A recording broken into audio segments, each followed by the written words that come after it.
Health sector को भी ignore नहीं कर सकते। तो हेल्थ सेक्टर का प्रतिनिधित्व करने के लिए हमारे बीच में हमारे साथ है DK गुप्ता जी।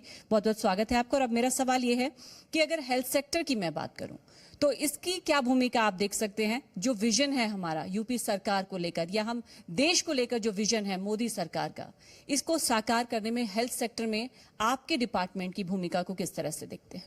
देखिए, थैंक यू सो मच पहले तो जी भारत के लिए कि आज भारत की बात कर रहे हैं हम लोग। और भारत की बात वो भी जो प्राइम सेक्टर्स हैं, शिक्षा है, हेल्थ है, इंडस्ट्री है, मैन्युफैक्चरिंग है, ग्रोथ है, इस पर बात कर रहे हैं। तो पहले तो बहुत बहुत धन्यवाद आपका।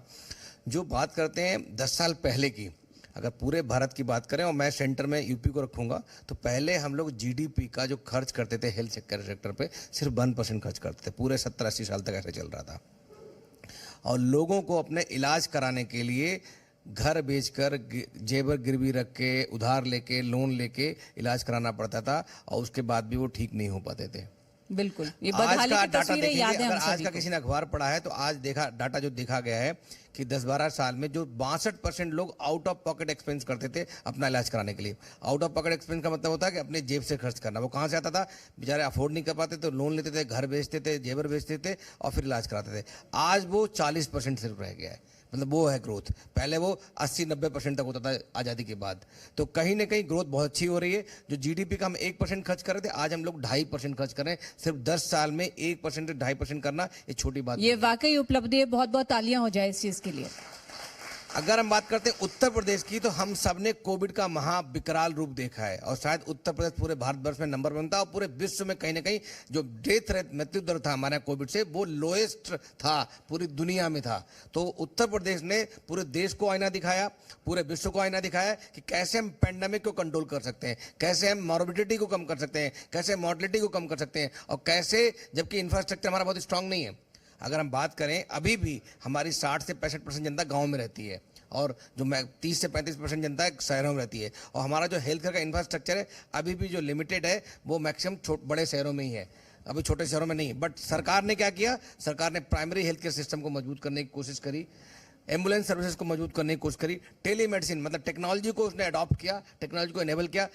करोड़ों लोगों को टेलीमेडिसिन के थ्रू क्या आपको लगता है कि अभी भी हमें बहुत सी पेचीदगियां हैं? जैसे बहुत गांव दूर दराज जो हैं, वहां अभी भी इस तरह की खबरें आती हैं, एम्बुलेंस पहुंच नहीं पाती, कई जगह इलाज का अभाव। मेरे कुछ लोग, पहले तो क्या था, आज से 10 साल पहले तो गड्ढे होते थे और एम्बुलेंस होती ही नहीं थी।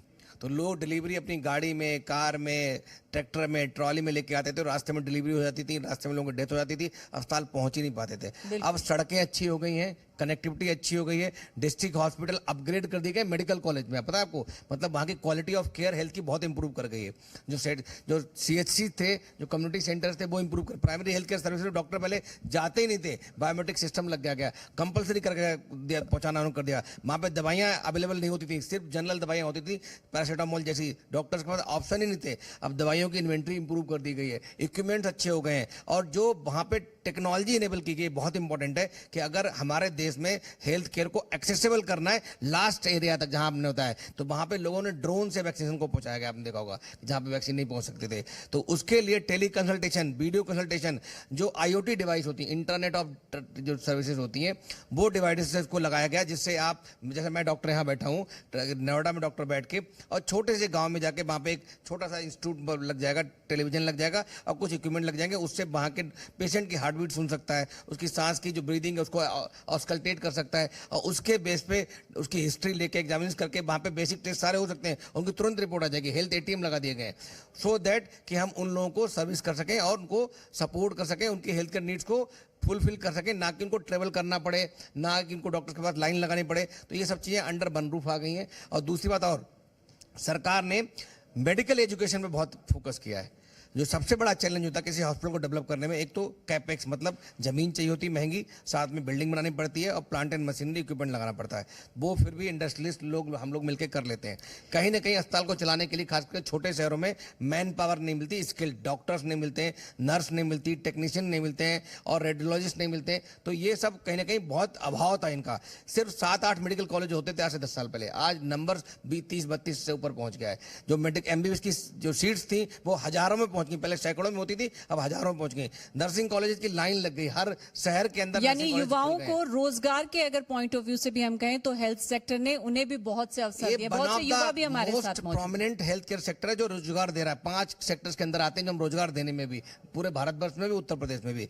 तो रोजगार तो हम दे ही दे रहे हैं, हम सेवा भी कर रहे हैं उन लोगों की जिन लोगों की हम सेवा अभी तक नहीं कर पा रहे थे। बिकॉज अब हमारे पास वन विंडो सारे स्टैट्यूटरी कंप्लायंसेस मिल जाते हैं, बाहर से पैसा आ रहा है, इन फंडिंग आसान हो गई, इन्वेस्टमेंट। मैं अपनी ही बात करता हूं, आज से 10 साल पहले हम लोग एक 20 बेड का नर्सिंग होम चलाते थे, और अगले साल हमारे पास 800 बेड नोएडा में होने वाले हैं। आप समझ सकते हैं, अभी भी 350 बेड इस समय है नोएडा में। बिल्कुल, हेल्थ सेक्टर को लेके हेल्थ सेक्टर में ग्रोथ बहुत तेजी से हो रही है, सरकार का बहुत सपोर्ट है, सिंगल विंडो सारे स्टैट्यूटरी कंप्लायंसेस मिल रहे हैं, और साथ में जो मैन पावर की शॉर्टेज होती है जो अपेक्स रन करने के लिए, वो कहीं ना कहीं स्किल्ड मैन पावर के लिए सरकार ने बहुत सारे मेडिकल कॉलेजेस खोले हैं, नर्सिंग कॉलेजेस खोले हैं, पैरामेडिकल कॉलेजेस खोले हैं, उनके लिए सब्सिडरी मिल रही है। और हम लोगों को एस्केलेशन करना है, कुछ जैसे आप जैसे मंच पर बैठे हुए हैं, हम लोग बैठे, मुख्यमंत्री जी आते हैं तो बुद्धिजीवी वर्ग की मीटिंग होती है, जो हमारी प्रॉब्लम सुनी जाती है, उनका समाधान निकाला जाता है। जी, सुनवाई भी होती है और समाधान